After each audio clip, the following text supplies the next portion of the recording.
Então, bom dia a todos. Hoje a gente vai falar sobre o tema Honrar pai e mãe, que é do capítulo 14 do Evangelho segundo o Espiritismo, né?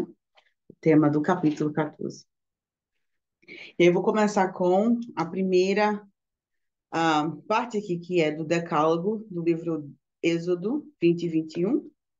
Honrai a vosso pai e a vossa mãe, a fim de viverdes longo tempo na terra, que o Senhor vosso Deus vos dará. Então, Kardec inicia esse capítulo com essa primeira parte, né, esse primeiro trecho da Bíblia do Antigo Testamento. E aí ele começa explicando o que isso quer dizer, ele quebra em pedaços, né, explicando cada um o que cada parte dessa a passagem da Bíblia quer informar. E ele diz assim: o mandamento honrai a vosso pai e a vossa mãe é um corolário da lei geral de caridade e de amor ao próximo. E ele diz que você não consegue amar ao próximo se você não consegue amar ao seu pai e à sua mãe. E a palavra honra, nesse sentido, encerra um dever ainda maior para com os pais, que é o da piedade filial. Então, ele já começa explicando aqui que nos relacionamentos, né, entre filhos e pais, deve haver um elemento de piedade filial, que está ligado à caridade, né? Então, o que Kardec quis dizer é que Deus quis mostrar que ao amor que você deve ter pelos seus pais, você também deve juntar o respeito, a atenção, a submissão e condescendência. E aí eu fui pesquisar a palavra submissão, né? O que quer dizer submissão? Na versão hebraica e não na nossa versão moderna, né? É importante a gente entender o contexto de onde vem esse mandamento, né? Então, na raiz hebraica, a palavra submissão, ela vai além da ideia de simples obediência, que é a forma moderna, né? De entender submissão. E incorpora a entrega consciente e inabalável confiança na providência divina. Então, na raiz hebraica, né, a palavra submissão, ela é parte do seu livre-arbítrio, a sua decisão de entregar a Deus, de confiar nele totalmente, né, ah, e também confiar na sua providência divina. Então, quando a gente pensa em submissão aos pais, na maneira que eu entendi, é você ter uma confiança, né, e você ter o livre-arbítrio de entender esse relacionamento com os seus pais. Então, esse dever que você tem com os pais ah, é, tem um mérito ainda maior se esses pais, vamos dizer assim, estão aquém do que você gostaria que eles fossem, né? Então, a gente sabe que nos relacionamentos familiares, dentro da doutrina espírita, as famílias, elas vêm com responsabilidades, com missões, né? E nem sempre esse relacionamento ele vai ser bem pacífico, né? Ou você vai ter um relacionamento muito positivo com os pais. Mas o que Kardec está mostrando aqui é que essa piedade filial ela é independente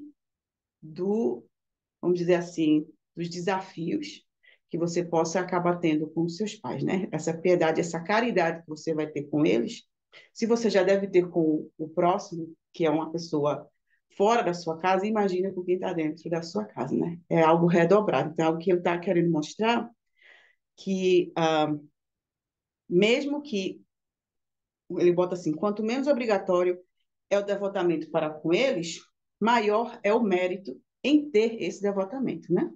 Então, é a gente ter essa consciência caritativa com os nossos pais também. Acho que também se a gente pensar assim, a grosso modo, independente de que a gente sabe que tem relações boas e ruins, Uhum, né? Mas a gente vem para aprender e para ensinar. Então é uma exato. troca.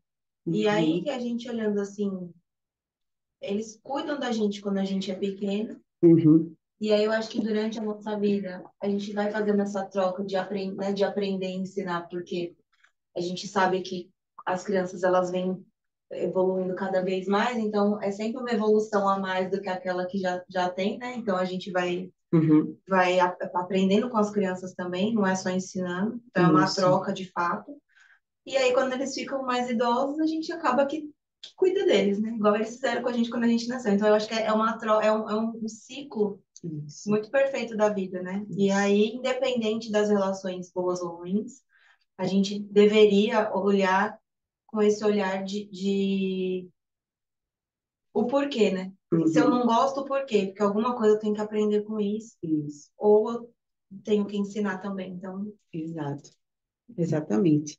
E quando você vê a passagem, honrai a vosso pai e a vossa mãe, não tem um somente se ele for bom, exato. somente se for honesto, somente se for. É honrai vosso pai e vossa mãe a fim de, né? Então não existe uma cláusula aí, um adendo, mas você só pode honrar se for assim, ou se a pessoa for como você gostaria que ela Porque a fosse, gente né? vê muitos exemplos de pessoas que têm pais muito severos, assim, né? E não odeiam os pais. Uhum, E sabem que o pai tinha algum problema, alguma, uhum, né? Que tornou ele um pai daquele jeito. E ele usa esse exemplo para não ser esse pai para os filhos, né? Então ele já é, aprendeu alguma coisa, porque é, ele já não odeia o pai, que eu acho que é importantíssimo. uhum, Ele conseguiu compreender que algumas coisas da vida fizeram com que ele se tornasse aquela pessoa, às vezes, agressiva, ou enfim, uhum, né, com os defeitos dele, e já usou esse exemplo exatamente para não ser como, para ser um uhum, ser melhor, né? Então, uhum. são as formas que a gente encontra também de, às vezes, lidar com essa diversidade de. Uhum, exato. Isso me fez pensar também nessa questão da submissão, que é a hierarquia, né? Que apesar de você pode discordar, não quer dizer que você tem que concordar com tudo que seus pais fazem, ah, mas porque existe essa hierarquia, né? Independente, são seus pais. Então deve haver esse respeito, mesmo que você discorde, deve haver um respeito na discordância também, né? Então, então, Kardec vai explicando esses relacionamentos e essa necessidade dos filhos olharem para os pais com esse olhar de caridade, né? Que deve ser redobrada em relação à caridade ao próximo, algo que ele cria uma, vamos dizer assim, estou pensando na palavra stress, né? Uma força muito grande nesse contexto. Então, um, ele coloca assim: tudo que a caridade ordena em relação ao próximo deve ser cumprido de modo ainda mais rigoroso com os nossos pais. Então, honrar o pai e a mãe não é apenas em respeitá-los no sentido assim, é, vamos dizer, da palavra, né? Mas é na ação também. O respeito ele vem na ação. É assisti-los no momento de necessidade, por exemplo, quando os pais começam a ficar mais idosos, proporcionar repouso na velhice, cercá-los de cuidados, como eles fizeram conosco na infância, né? Então, como você falou, esse ciclo, a gente recebe esse amor incondicional na nossa fase mais vulnerável, e a mesma coisa, quando eles chegam na fase mais vulnerável deles, é a gente retornar esse amor, né?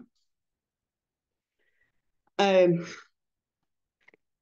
e aí ele faz uma pergunta assim: um filho que auxilia apenas com o necessário, vamos dizer, principalmente os pais que não têm recursos, né? Para não morrerem de fome, enquanto que para eles mantêm excessos. Esse filho está praticando a piedade filial? O que é que vocês acham? Não, só por curso? Não, né? Então ele diz não, porque se você só dá o básico do básico só para a pessoa não passar fome, mas o filho tem muitas, vamos dizer assim, muitos recursos, né? Para ajudar. E quando eu digo filho, é filho em geral, filho e filha, né? Não estou dizendo só Uhum. o homem. Mas Kardec diz que não. Sua mãe, ele pergunta, ela vendeu o leite dela quando ela estava ali amamentando? Não, né? Ela fez de forma incondicional, ela sacrificou, né, o corpo, tudo. Então, os filhos também não devem focar no relacionamento com os pais de forma transacional, né? Não é um banco, olha, eu só faço se você fizer. É aquele relacionamento de amor, de caridade, um relacionamento de amor que o Cristo quis mostrar para a gente, que a gente deve se portar com os outros como ele nos ensinou, né? É só pagar o asilo, né? Largar lá Exato, Isso que eu ia falar. e deixar lá. Porque sua mãe não deixou você só com leite lá dentro do berço, né? exato. Teve que colocar no colo. Não só material, né? No sentido de você paga, manda entregar comida e o cuidado, né? E o Exato. amor, Né? que eu acho que é mais importante do que. Tem muita gente que não tem recurso para bancar um luxo na velhice, por exemplo, dos pais, Uhum, mas o amor que dá, o carinho, tá ali todo dia, a conversa, né? Eu acho que das certezas que a gente tem da vida, né? Que é a morte, quando a gente tem o privilégio, que eu acho que é um privilégio você poder retribuir ou para o pai ou para a mãe, ou para os avós, por exemplo, retribuir aquele amor com todo o carinho que você tem, sabe? Cuidando, uhum, nos menores detalhes, assim, eu acho que é tão gratificante que nada ameniza a dor de perder uma pessoa que a gente ama, obviamente. Mas eu acho que depois, quando você vai, com o tempo, você vai sentindo aquela gratidão de poder ter amenizado talvez um sofrimento deles uhum. nesse período difícil que é essa transação deles para a partida, sabe?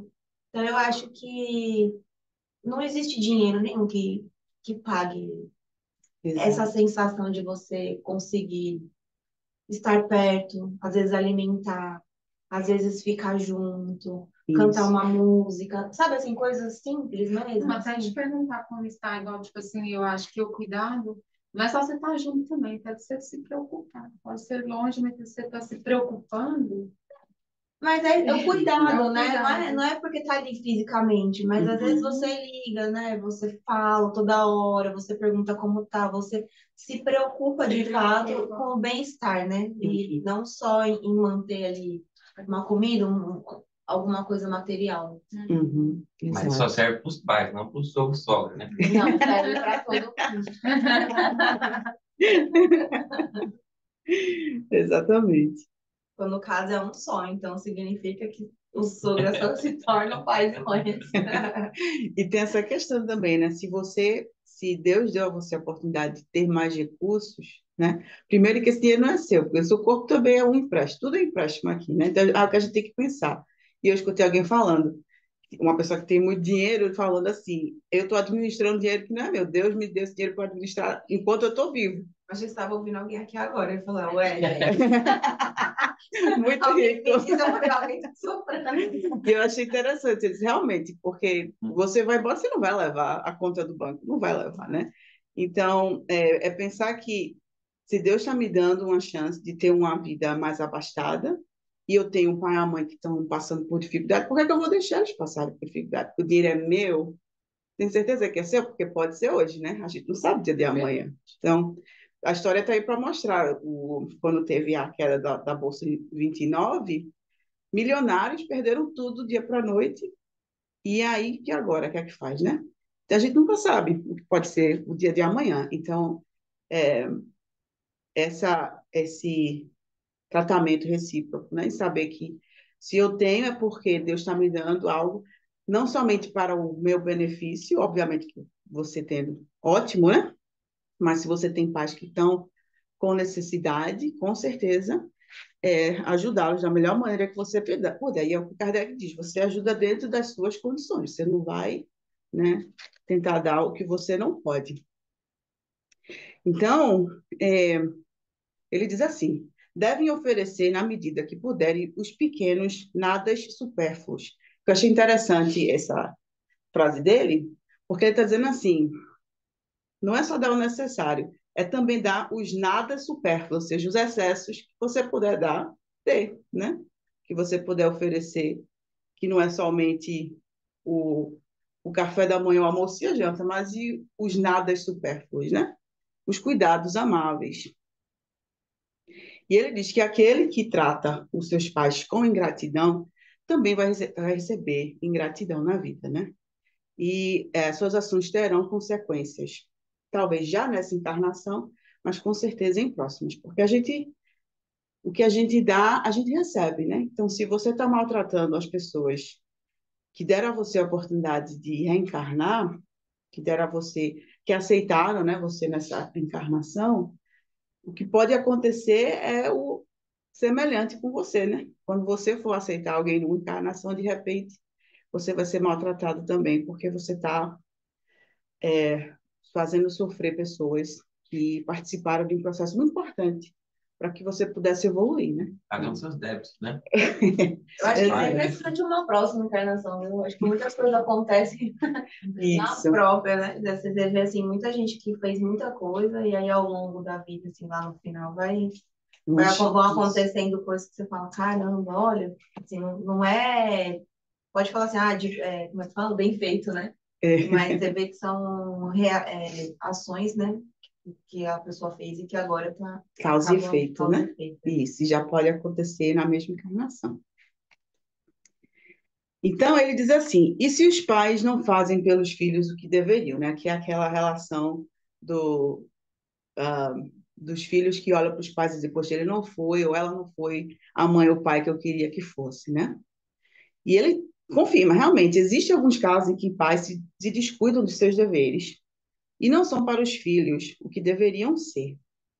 Mas é a Deus que compete puni-los e não aos filhos. Então, não é o seu papel, o seu juiz, seu pai, da sua mãe, determinar a sentença de como é que, a partir de agora, eu vou, né, colocar aqui um castigo, vou tratar você de tal forma porque você merece devido à falta disso, disso, daquilo no meu passado, né? E ele diz que se a lei de caridade pede para a gente pagar o mal com o bem, que a gente seja indulgente com as imperfeições dos outros, que a gente não fale mal do próximo, né? E que a gente consiga esquecer e perdoar as ofensas, essas obrigações são ainda muito mais rigorosas em relação aos nossos pais. Então, acho que é uma mensagem muito forte, né? Que Kardec está dando, que é nesse relacionamento, nessa dinâmica familiar, que a gente sabe que existe a questão encarnatória, é entender exatamente que o meu papel, que eu já lembrei, Jane falando, nossa maior missão, nosso maior projeto somos nós mesmos, né? Então, se eu fui colocada numa família com determinados pais, irmãos, e eu preciso aprender determinados valores naqueles relacionamentos, se incluir os pais, então eu tenho que fazer o melhor que eu posso, né? Para manter um relacionamento pacífico e demonstrar essa piedade filial da melhor maneira possível.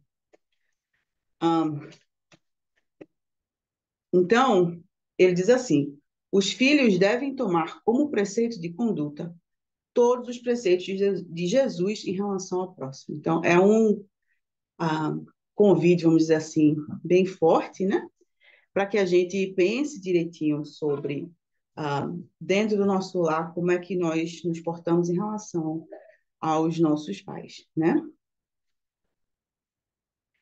E aí ele diz assim, que o versículo fala: honrai a vosso pai e a vossa mãe, a fim de viverdes longo tempo na terra, que o Senhor vosso Deus vos dará. Quando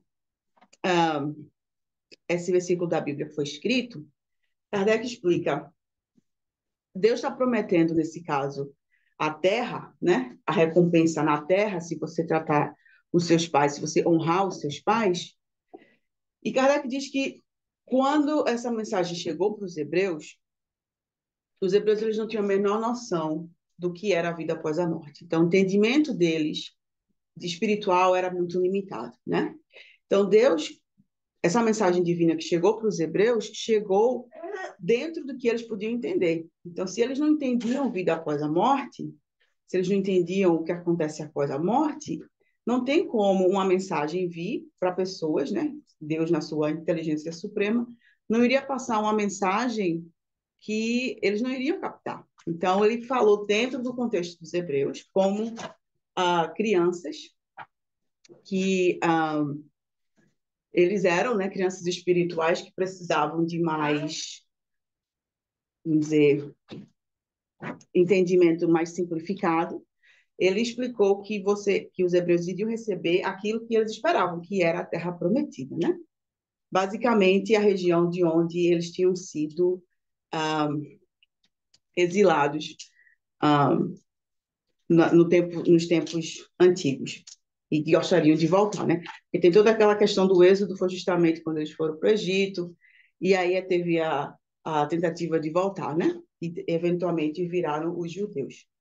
Então, os hebreus, quando eles foram exilados, foram removidos das terras deles, lá, que hoje essa é a terra de Israel, né? Que a gente vê até hoje muito conflito, porque é uma terra considerada sagrada por diferentes grupos religiosos. Quando os hebreus receberam essa mensagem, Deus falou dentro do contexto que eles entendiam. Vocês vão receber a terra que vocês querem, se vocês honrarem o pai e a mãe. Com a chegada de Jesus, agora, dentro do contexto judaico, né, que eram os hebreus, só que agora eles já tinham como eu posso dizer, culturalmente estabelecido como judeus, já tinham maior entendimento espiritual, já estavam mais avançados nas ideias. Jesus pôde explicar para eles de forma mais clara: meu reino não é deste mundo. Lá e não na terra é que recebereis a recompensa das vossas boas obras. Então, com Jesus, né, é que a gente recebe o esclarecimento espiritual que agora esses judeus, que eram os hebreus, né, já poderiam entender melhor. Então, a terra prometida com Jesus deixa de ser uma terra material e passa a ser a pátria celeste, né? Então, observar o mandamento honrar pai e mãe basicamente quer dizer que Jesus não lhe promete a terra, mas os céus, né? Então, a gente vê a evolução, vamos dizer assim. A mensagem se torna mais complexa de acordo com a maturidade espiritual das pessoas que estão recebendo, né? No Antigo Testamento, eles não entendiam muito bem. No Novo Testamento, aquele grupo que já por alguns milhares de anos aí já tinha conseguido amadurecer um pouco mais, foi possível, então, Jesus passar essa mensagem mais clara, que não era a terra física, mas a terra, vamos dizer assim, a pátria espiritual. E aí, Kardec explica que famílias existem alguns tipos, né? Ele fala da parentela corporal e da parentela espiritual. E diz que os laços de sangue não vão forçar as famílias espirituais, né? Eles não criam vínculos entre os espíritos. E é o que Jesus já explicou, que o corpo procede do corpo, né? Mas o espírito não procede do espírito, né? Então, basicamente, o que Kardec está querendo explicar é que quando a família é criada, né, na nossa vida material, os pais eles oferecem a genética, o componente físico, para que haja possibilidade da encarnação, né? Mas os pais não criam o espírito dos filhos. Aquele espírito precede o corpo físico. Então, qual é o papel dos pais aqui nesse sentido? Primeiro, é fornecer o envoltório corpóreo para ajudar os filhos a progredir intelectual e moralmente, né? Então, a gente vê que existem responsabilidades dos dois lados, os filhos em honrar os pais e os pais em ter esse entendimento de que eles têm responsabilidade com o crescimento moral e intelectual dos filhos, né? Que não é somente dar comida e botar de lado, né? Que existe um processo aqui de crescimento. E eu já vi pessoas na internet falando, não tem necessidade de, para que a criança precisa de mais coisa, toma aqui a comida, toma aqui o tablet e está tudo certo. Isso não é uma infância, né? Você precisa, nós somos seres interdependentes, a gente precisa de relação, de sociabilidade. E dentro de casa é onde começa, né? Esses relacionamentos. E muitas vezes, como eu trabalhei também com criança, a gente notava quem eram as crianças que tinham uma grande rede de sociabilidade e as crianças que eram mais deixadas de lado, né? E era algo que a gente tinha que conversar com os pais, explicar, olha, não pode deixar no tablet 5, 6 horas por dia, porque essa criança não está aprendendo a falar, né? Então, a gente precisa que vocês participem. E, às vezes, os pais fazem de maldade, é porque, não sei, de repente eles não entendem, né? E aí começa aquela conversa para tentar ajustar esses relacionamentos. Eu creio, só complementando, que o que é dado para as crianças é o que o pai aprendeu com os próprios pais que aprenderam com os próprios avós.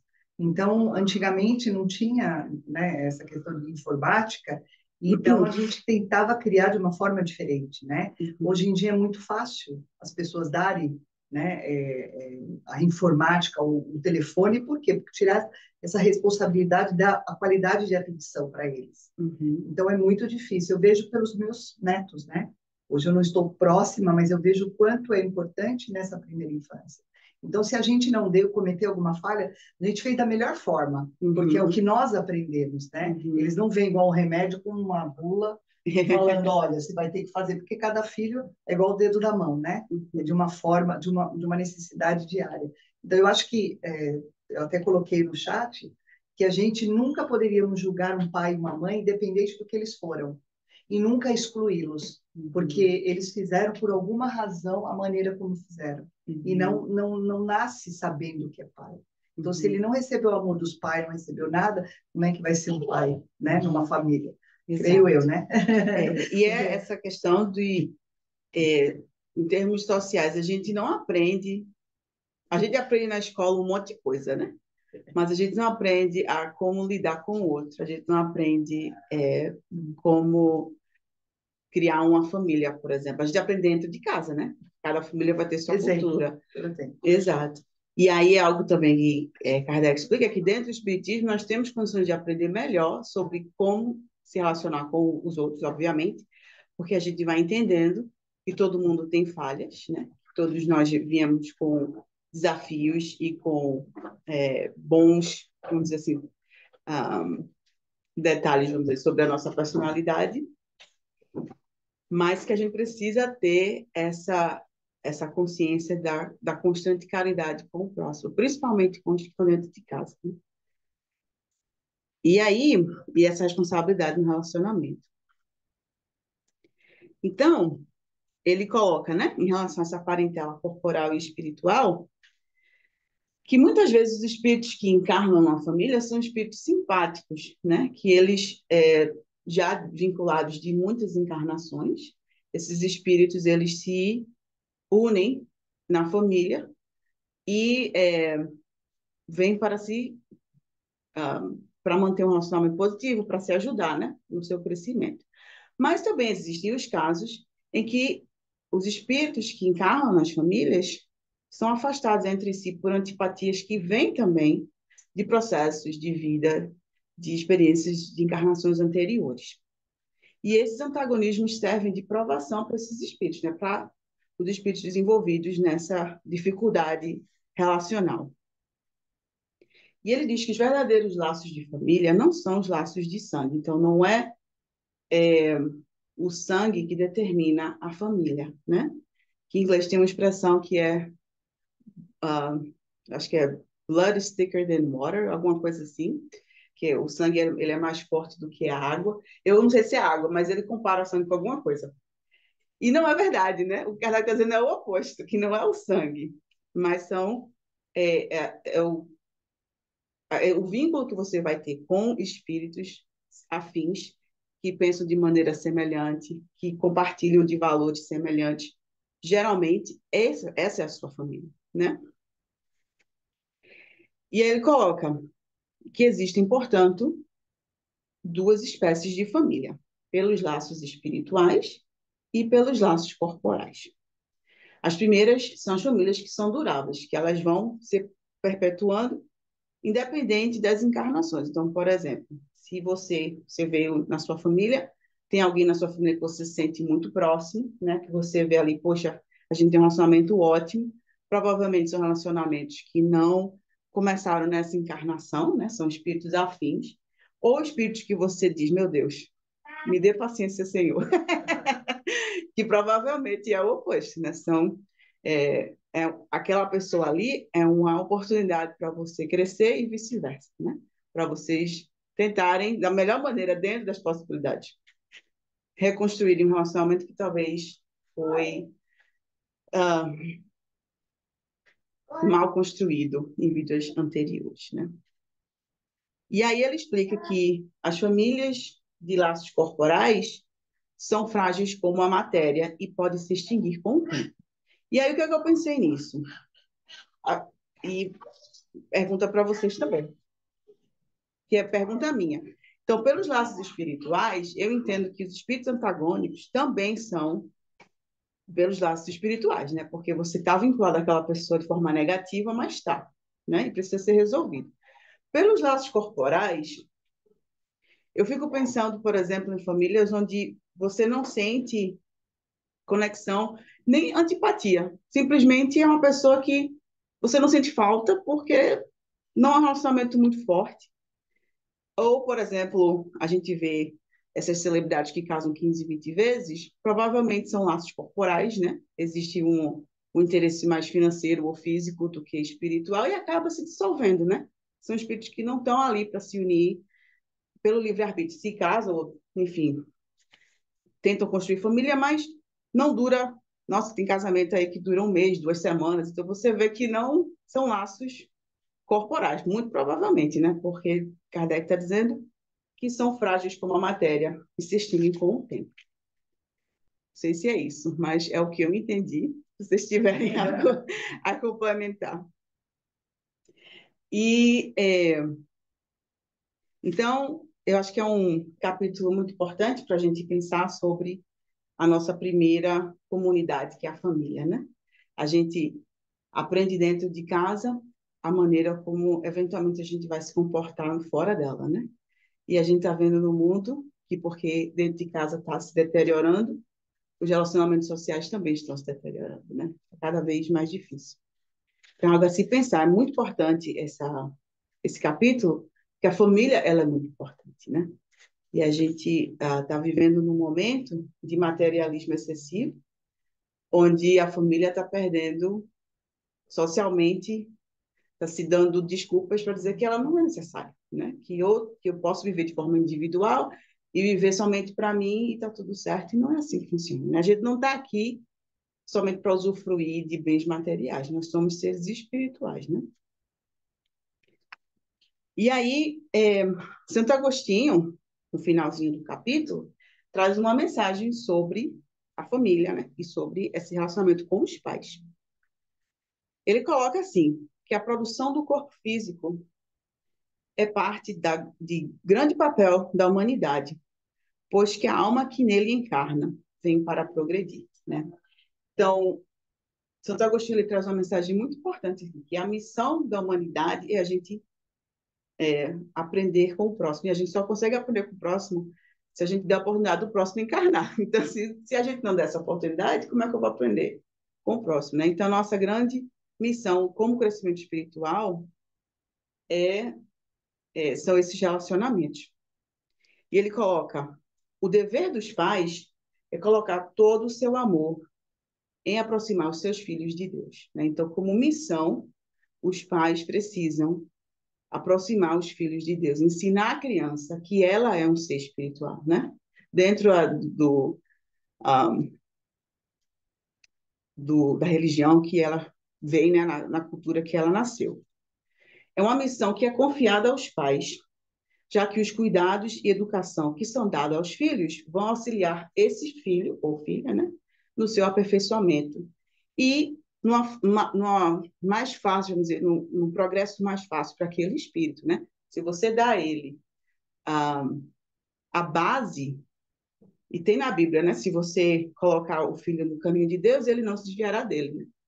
Quando o mundo começar a botar pressão, aquela base ali, ela está sólida. A criança, eu vi uma palestra de Haroldo que ele falou, se você coloca a base, quando chega na adolescência, que é a fase de crise, né? Que a criança vai tentar se rebelar, o adolescente, aquela base é tão sólida que ele vai ter o próprio autoquestionamento. Quando começa a surgir oportunidades, que aquele adolescente vai dizer não, né? Chega os amigos, chega a droga, chega a bebida, chega a oportunidades, mas se a base é sólida, a crise dentro daquele adolescente é instalada, e é uma crise importante para ele ter, porque o mundo está me chamando, mas eu fui criada assim, o que é que eu faço agora, né? Então, é importante isso, porque os pais não vão estar para sempre com os filhos, né? E se você cria aquela base, você dá àquele espírito a oportunidade dele crescer muito mais fácil e de evitar maiores problemas ou de piorar a situação dele, né? em termos encarnatórios.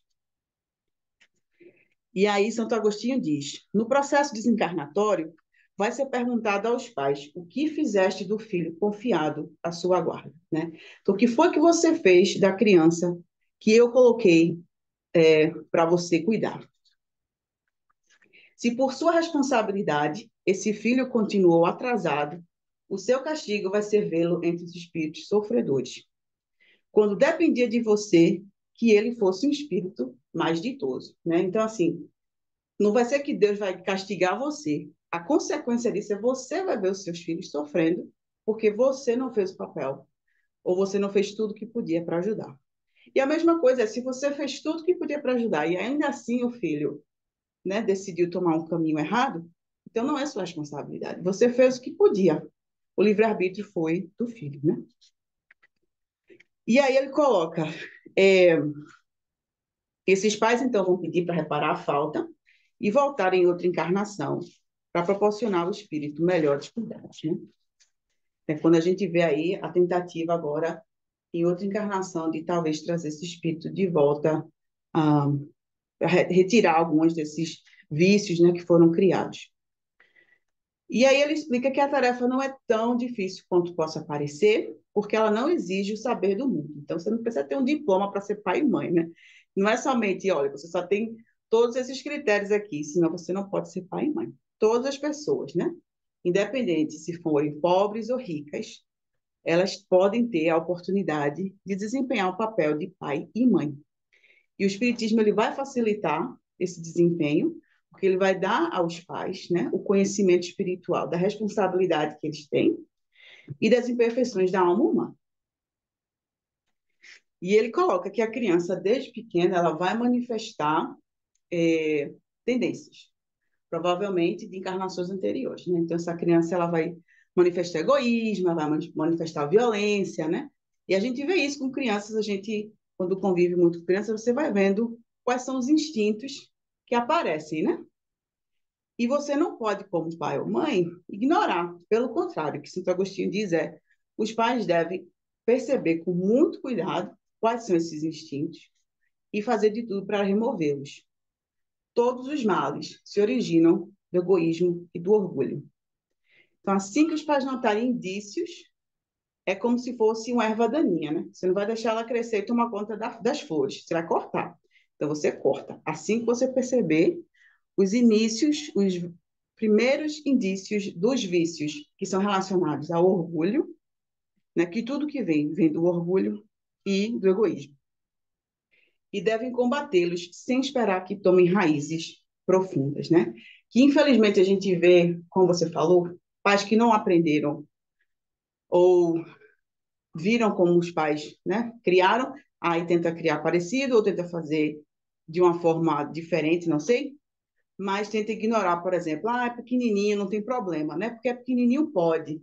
Só que o pequenininho, vendo que pode, está crescendo, vendo que pode. Quando chegar o momento que você vai tentar dar o não, vai ficar mais difícil de tirar, né? Porque foi um hábito, um mau hábito que foi construído com o tempo. Então, com amor, mas com firmeza, né? Os pais devem tentar eliminar os maus instintos dos seus filhos, quando eles percebem. E para concluir, Deus não dá prova maior do que nós não podemos cumprir, né? Então, o que a gente recebe é o que Deus sabe que a gente consegue lidar. E os laços de família não estão limitados à matéria. São laços duradouros do espírito que se perpetuam e se consolidam com a depuração do espírito. E eles não vão se quebrar por efeito da reencarnação, né? Então, que é, por exemplo, se você está encarnado hoje, e tem um tio, um avô, um pai que você teve que não encarnou dessa vez, talvez você não lembre, né? Mas essa família ainda existe. E esse espírito provavelmente está lhe auxiliando hoje, na sua desencarnação. Você provavelmente vai lembrar, eu acredito, né? É você! Quanto tempo, né? E, ou o oposto, né? Você de repente está lá e aquele espírito tem que encarnar por algum motivo, você não vem, não tem problema, aquela família ela continua unida, né? Então, a gente pode vir com os mesmos ou a gente pode vir em momentos diferentes.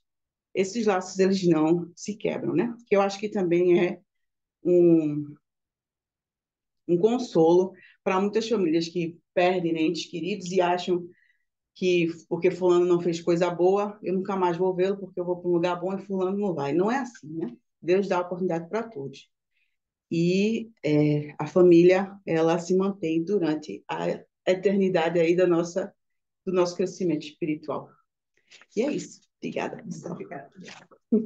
Excelente estudo, obrigado, Paulinha. Paulinha usou bem o capítulo do Evangelho, e ainda tem gente hoje em dia, né, que fala que o Evangelho está ultrapassado.